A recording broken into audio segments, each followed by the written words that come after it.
Hi guys, it's your Island Girl and I'm back with another video for you today. And today we're checking out Stephen Fry on American versus British comedy. And I'm getting this from Ang6368. The link for him will be in the description below. So go over and check it out and slap the like. That's where I'm getting it from if you want to watch it undisturbed.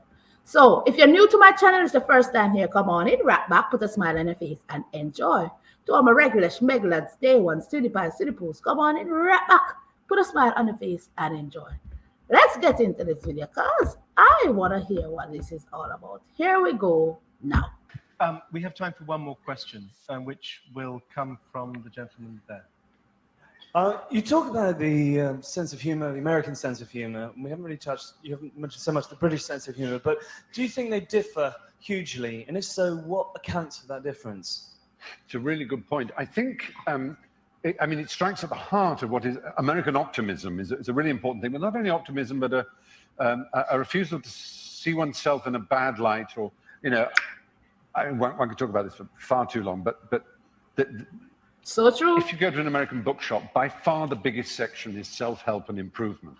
Yeah. The idea that life is refinable and improvable, and that you can learn a technique for anything, whether it's lovemaking, being a businessman, a marriage, cooking, losing weight, whatever it is. There's an NLP way of doing it. There's an Anthony Robbins way of doing it. There's a things they didn't teach you at Harvard way of doing it. There's an unbelievable sense that life is improvable, that you can be lectured at, or indeed given a sermon at.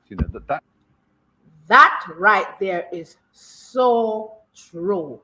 When you walk into a bookstore or library or wherever it is where you're trying to get information, there's majority of that has self-help.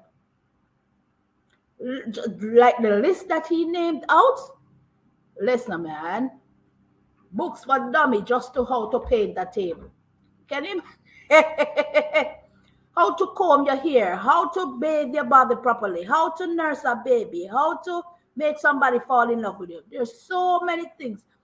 How to take air out of the sky. Listen, man, they have a book for everything because somebody's according to an expert in everything. This is crazy. It's the Protestant base of America that things are done by text and by works, as opposed to by submission and by a doctrine in the way that the higher church, European rump, we still believe. And there is a sense of original sin in Europe. I mean, this is a bizarre theory that I won't push to its limit, but when it comes to comedy, it's satisfactorily, I think, obvious that the American comic hero is a wisecracker who is above his material and who is above the idiots around him.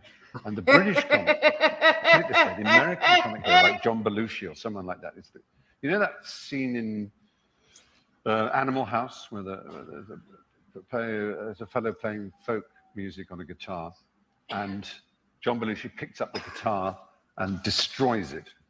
And the cinema loved it because he just smashes it and then waggles his eyebrows at the camera. Everyone says, God, he's so great. Well, a British comedian would want to play the folk singer. We want to play the failure.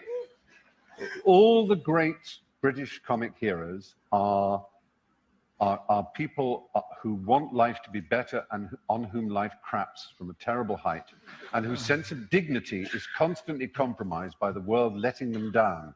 They want to wear a tie. They're not quite smart enough to wear an old school tie because they're kind of lower middle class. They are Arthur Lowe in Dad's Army. They are Anthony Aloysius Hancock. They are Basil Fawlty. They are Del Boy. They are Blackadder. They're not quite the upper echelons, and they try to be decent and right. Everything tries to be proper. They're even David Brent from The Office. And their lack of dignity is embarrassing. They are a failure. They are an utter failure. He is spot on because all British comedy that I have checked out, like he said, Del Boy, listen, but like he stated, they are exactly on the downside. They want to be. It's crazy crazy that he pointed that out because I've never really looked at it that way. But when I stopped to think about it and what he said, he's correct. But listen, I love it. That's comedy too. They're brought up to expect empire and respect and decency and being able to wear a blazer in public, and everyone around them just goes. Whereas the American hero is the smart talking, he's Jim Carrey and Ben Stiller and he's, whoever, he just goes all the way back. They can wisecrack their way out of any situation. They win the girl. They're smarter. They've got the biggest knob in the room. The British guy arrives in the room and says, "Oh my God, I've left my knob behind. I haven't even got one." And in a sense, comedy is the microcosm that allows us to examine the entire difference between our two cultures. Ours is bathed in failure, but we make a glory of our failure. We celebrate it. Yeah. We love the fact that every great British comic hero can go into a dictionary. He's a bit of a Basil Fawlty. He's a bit of a Captain Mannering. He's a bit of a Steptoe. He's a bit of a Baldric. He's a bit of a Blackadder. He's a bit of a this. He's a, that characters that we recognize, all of them so flawed as to be an utter disaster. But you can't do that with American comedy. You can't say he's a bit of, who's that chap in Friends? Or he's a bit of a, it doesn't really work. They're not characters at all. They're just brilliant repositories of fantastic killer one-liners. Listen, he said it. They are what? Killer one-liners. He is so spot on. When you stop and you listen to British comedy, because I've listened to a lot, when you stop to think about comedy, and you guys push the bounds, you're not afraid to say certain things because you understand that it is comedy. There's nothing more to it. Unlike here, when it comes down to comedy, everybody is politically correct in a sense and sensitive about everything and everything you can think of.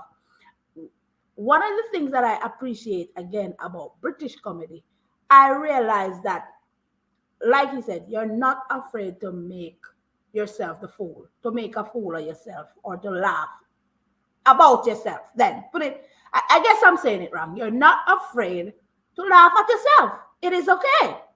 As in here, oh no, that can't happen. They be what?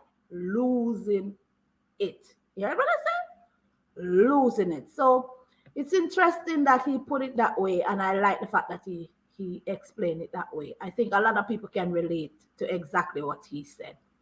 With that said, I'm going to check out some more Stephen Fry because I've seen it in the comment section, and yeah, your girl gonna dive in.